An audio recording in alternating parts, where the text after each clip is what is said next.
मेरी बड़ी अच्छी दोस्ती थी धोनी के साथ। हरभजन से मेरी बड़ी दोस्ती थी, पॉन्टिंग से मेरी दोस्ती थी, माइकल क्लार्क जो था वो मेरा बहुत फ्रेंड था। मगर ये सारी दोस्तियां जो है ना हमने रस्से से बाहर रखी हुई थी। लोग जानना चाहते हैं कि एक शहाना लाइफस्टाइल से एक लंडे की बाजार में दुकान, ये सारा सफर कैसे हो गया एकदम से? दुनिया का सबसे बड़ा बिजनेस है। मैंने उनको बता दिया था कि 2013 के बाद मैं अंपायरिंग नहीं करूँगा। कोई स्पॉट फिक्सिंग नहीं थी, ये बीसीसीआई के अपने लगाए हुए इल्जामात थे। इन 10 सालों के दौरान उन्होंने आपको कभी मौका नहीं दिया कि आप अपने एलिगेशंस को ख़त्म कर सकें? मुझे उन्होंने जानबूझ के निकलने दिए है। एलीट अंपायर के खिलाफ इल्जामात तो लगा दिए, अब इनको साबित कौन करेगा। राउफ साहब तो मुझे घर लेके जाना चाह रहे थे। लड़की ने एलिगेशन लगाया, बाद में माफिया मांग के इतनी एप्लीकेशन भी पुलिस से वापस ले ली। हमारा एक ऐसा नाम जिन्होंने पूरी दुनिया में पाकिस्तान का नाम रोशन किया, उन्हें वापस लाया जाए, उनके ऊपर जो इल्जामात उन्हें ख़त्म किया जाए। ना में मुझे को पैसे की लालच है, ना में मुझे किसी रुतबे की लालच है। कौम को या मुल्क को फ़ायदा हो सकता है तो मेरी खिदमत तो हर वक्त हाजिर है। अस्सलाम वालेकुम, डेली पॉइंट के साथ मैं हूं आपका मेज़बान जुनेद आदिल। आज मेरे साथ मौजूद है अंपायरिंग की दुनिया का एक बड़ा नाम मिस्टर असद रऊफ। 2013 में स्पॉट फिक्सिंग केस की वजह से अंपायरिंग से अलहदा हुए और अब लंडा बाज़ार में एक दुकान चला रहे हैं। ये सारा सफ़र इन्होंने कैसे तय किया, आइए इनसे जानते हैं। अस्सलाम वालेकुम सर। वालेकुम सर, सलाम। सबसे पहले तो मैं आपके वक्त का बहुत शुक्रगुजार हूँ। सर बताइएगा, लोग जानना चाहते हैं कि एक शहाना लाइफस्टाइल से एक लंडे की बाज़ार में दुकान, ये सारा सफ़र कैसे हो गया एकदम से? ये तो लंडे को आप बड़ा इजी ले रहे हैं। इसका मतलब है कि सेकंड हैंड क्लोथिंग, आपको एक मैं इन्फॉर्मेशन दे दूं, ये second hand clothing and shoes and other accessories का काम इस वक्त दुनिया का सबसे बड़ा बिजनेस है। Not only in Pakistan, around the world ये सबसे ज़्यादा बिकने वाले कपड़े हैं आजकल। तो काम तो वही करना चाहिए ना जो चल रहा हो। वो काम करने का क्या फ़ायदा जिसको कारी कोई ना रहा हो। तो ये आप इसको इजी ना लें। ये मेरा पाकिस्तान की आवाम थोड़ा इजी ले लेती है सर। नहीं, अवाम नहीं, आप लोग इजी ले रहे हैं कि पता नहीं वो गुर्बत आ गई है जो इतने लाइमलाइट से एकदम। तो ये मेरा 35 साल पुराना काम है, ये आज का काम नहीं है। क्रिकेट और क्रिकेट अंपायरिंग तो बहुत बाद में शुरू हुई। ये मैंने नेशनल बैंक छोड़ने के फ़ौरन बाद ये काम शुरू किया था और ये मैंने छोटा सा काम शुरू किया था। अब इसका सेटअप बहुत बड़ा है। 2013 में आईपीएल के अंदर स्पॉट फिक्सिंग केस की वजह से आपको अंपायरिंग से अलहदा कर दिया गया। उसके बाद आपको चैंपियन ट्रॉफी से भी विथड्रॉ कर दिया गया। उस वक्त आप आईसीसी के लीड पैनल का हिस्सा थे, कोई सवाल नहीं किया आपने आईसीसी से उस वक्त? आप लोगों को मैं ये बता दूं कि मेरा आईसीसी के साथ 2012 में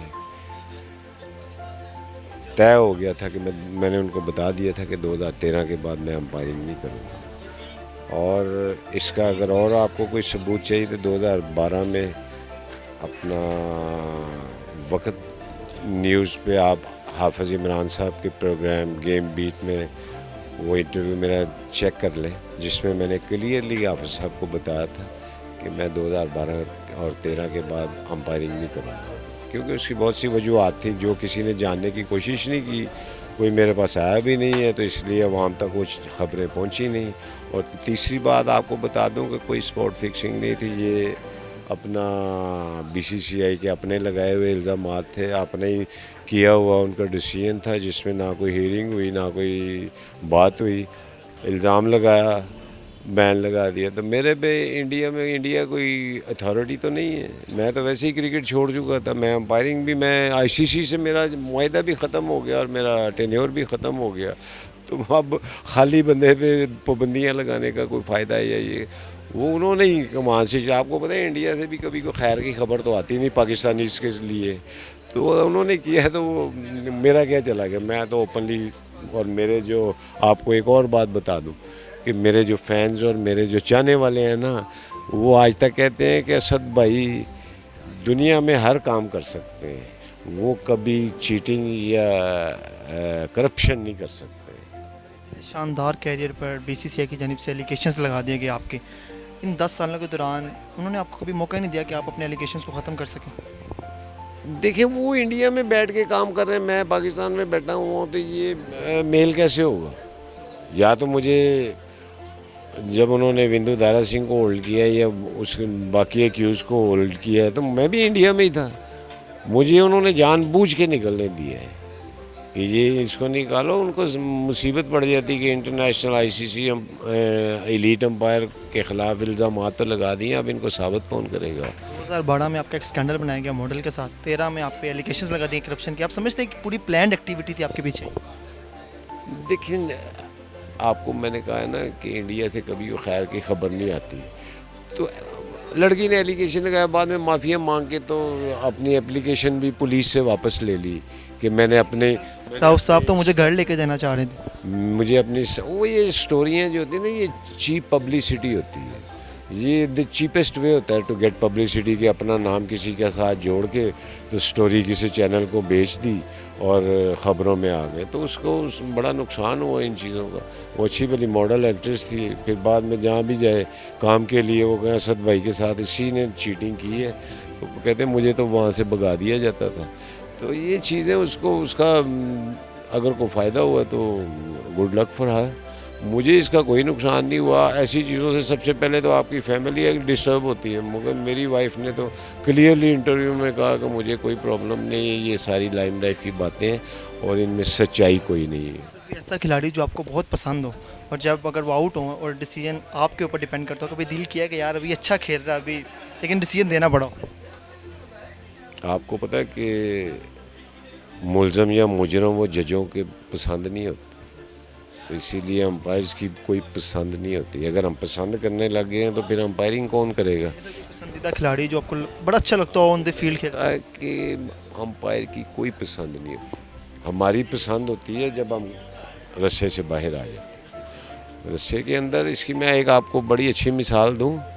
मैं और रिकी पॉन्टिंग 2007 के वर्ल्ड कप में वेस्ट इंडीज़ के होटल में बार पे खड़े थे, दोनों बातें कर रहे हैं, तो न्यूजीलैंड का कप्तान स्टीवन फ्लेमिंग एंटर हुआ दरवाजे से और उसने मुझे देख के बोला, Asad you and Ricky are like this these days. तो इससे पहले कि मैं कोई जवाब देता, पॉन्टिंग ने खुद ही उसको आवाज़ दे दी, कहता है like this with me but he never recognize me inside the row. तो ये ऐसे कॉम्प्लीमेंट्स होते हैं जो ऐसे प्लेयरों की तरफ से हैं, ये आपकी लाइफ का एक हिस्सा बन जाते हैं। तो ये उसने खुद ही जवाब दे दिया। तो इसलिए हम किसी को नहीं पहचानते रोप के अंदर, कोई हमारा फेवरेट नहीं होता, कोई हमारी पसंद नहीं होती, मगर कुछ लोगों ने बड़ी अच्छी इनिंग्स खेली हैं। उसमें मुझे एक याद है 2006 में, ये 5 की बात है, बॉक्सिंग डे टेस्ट मैच में माइकल हसी ने एक मेरे सामने इनिंग खेली थी। मेरा ख्याल है कि वो मेरे कैरियर की वो मैंने बेस्ट इनिंग देखी। आपके इंडियन क्रिकेटर्स के साथ बड़े अच्छे रिलेशन थे जब आप आईपीएल में एम्पायरिंग करते थे, तो जब आप पे ये इल्ज़ामात लगे क्या रिएक्शन था आपके, चूँकि दोस्ती भी थी उनके साथ आपकी? नहीं, मैं तो पाकिस्तान आ चुका था और इन लोगों के साथ टेलीफोनिक रब्ता नहीं होता कभी भी किसी का, ना ही ये टेलीफोन यूज़ करते हैं। मगर मेरी बड़ी अच्छी दोस्ती थी धोनी के साथ, हरभजन से मेरी बड़ी दोस्ती थी, मगर पॉन्टिंग से मेरी दोस्ती थी। माइकल क्लार्क जो था वो मेरा बहुत फ्रेंड था। मगर ये सारी दोस्तियाँ जो है ना हमने रस्से से बाहर रखी हुई थी, ये उन लोगों को भी पता था, मुझे भी पता था। तो उन्होंने ना कभी हम मुझे कुछ क्वेश्चन किया, ना मैंने उनसे कभी क्रिकेट के बारे में हम बात ही नहीं करते थे। मगर दोस्ती बहुत अच्छी थी। Dhoni one of the top man in Indian cricket और हरभजन जॉली मैन। तो वो शानदार अंपायर अलीम दार और असद रऊफ एक मंजरेआम से गायब हो गए। अलीम दार अभी तक पूरे अपने अंपायरिंग के फ़राइज़ सर अंजाम दे रहे हैं। पीसीबी ने कोशिश नहीं की कि हमारा एक ऐसा नाम जिन्होंने पूरी दुनिया में पाकिस्तान का नाम रोशन किया उन्हें वापस लाया जाए, उनके ऊपर जो इल्ज़ामात उन्हें ख़त्म किया जाए और उन्हें सच्चा साबित किया जाए? का तो टेन्योर ही ख़त्म हो चुका है। देखें, ये आप अगर किसी से काम लेना चाहें ना, अगर आपको अपनी अंपायरिंग में कोई कमी महसूस हो रही है, यार पाकिस्तान में अंपायरिंग क्यों नहीं, तो आप अपने एक्सपीरियंस और टॉप लोगों को आप इनवाइट करें, आप उनकी खिदमात से फ़ायदा उठाएं, उनके एक्सपीरियंस से फ़ायदा उठाएं, आप उनको इनवाइट करें। तो मेरा तो नहीं काम कि मैं जाके खुद ही पीसीबी को कह दूँ कि जी मैं आना चाहता हूँ, तो ये प्यासे ही कुएँ के पास आता है, कुआँ कभी प्यासे के पास नहीं जाता। तो अगर वो नहीं फ़ायदा उठाना चाहते तो इसमें मेरा तो कोई, मैं तो अपना काम कर रहा हूँ। मगर मुझे खुशी होती है कि अगर मैं पाकिस्तान के लिए कुछ और अंपायर्स को प्रोड्यूस कर सकता, उनको ट्रेनिंग दे सकता, उनको बताता कि यार कैसे हमने आईसीसी एलीट पैनल में गोरों और ऑस्ट्रेलियंस के साथ कैसे कम्पीट किया है, तो उनको भी पता चलता था कि वो भी वैसी ही एफर्ट्स करते हैं। प्लान है अंपायरिंग क्लब बनाने का, जो नए लोग अंपायरिंग की फील्ड में आना चाहते हैं उन्हें पाकिस्तान का एक सितारा बनाने के लिए आपका ऐसा प्लान है आगे?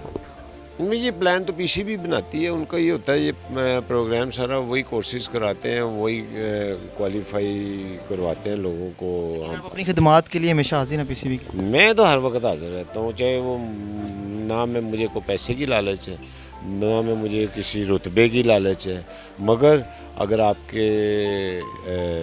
आपकी एफर्ट से कोई किसी कौम को या मुल्क को फ़ायदा हो सकता है तो मेरी खिदमत तो हर वक्त हाजिर है। पाकिस्तान क्रिकेट टीम जिस वक्त क्रिकेट खेल रही है, कोई खास प्लेयर जो बड़ा पसंद हो, जो अच्छा खेलता है आपको लगता है इस वक्त? हाँ, अब आप कह सकते हैं, जब मैं अंपायरिंग में नहीं हूँ तो पाकिस्तान के 2 प्लेयर इस वक्त बहुत कंसिस्टेंट जा रहे हैं, बाबर आजम और रिजवान।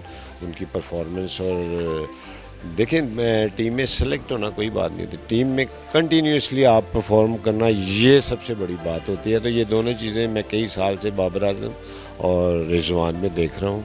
टॉप क्रिकेटर हैं इस वक्त, पाकिस्तान टीम के सितारे हैं इस वक्त वो, और उनके खेल में भी बहुत निखार पैदा हो चुका है। सरकारी सवाल लोगों को फिर एक दफ़ा बता दें कि लंडे की दुकान के वजह से आप कोई गरीब नहीं हुए, अभी तक लाइफ स्टाइल बड़ा अच्छा है। नहीं, आप बताएं ना, आप आखिर में लोगों के कि ये लंडे को आप इजी ना लें। ये दुनिया में बहुत बड़ा कारोबार है और मेरी इसमें बहुत ज़्यादा इन्वेस्टमेंट है, और मैं इस काम को इसलिए पसंद करता हूँ कि ये एक तो इन्वेस्टमेंट तो जो होती है इसमें मार्जिन ऑफ प्रॉफिट बड़ा अच्छा है, और ये लोग लाइक करते हैं क्योंकि नए कपड़े तो लोगों की रेंज से बाहर हो चुके हैं। तो हमारी कोशिश होती है कि लोगों को अच्छी प्राइस पे अच्छे कपड़े प्रोवाइड करें, और इसमें बड़े बड़े टॉप क्लास कपड़े भी हैं, बड़े बड़े टॉप क्लास हमारे कस्टमर भी हैं। ये स्टोरी बाद में कभी चलाएंगे। Thank you so much. मेरे साथ इस वक्त असद रऊफ साहब मौजूद थे। उनका कहना था कि लंडे को आपने ईजी नहीं लेना, बल्कि लंडा का बिज़नेस करने वाले लोग बहुत बिजी होते हैं। अपने मेज़बान जुनैद आदिल को दीजिए इजाज़त। अल्लाह ने के बाद।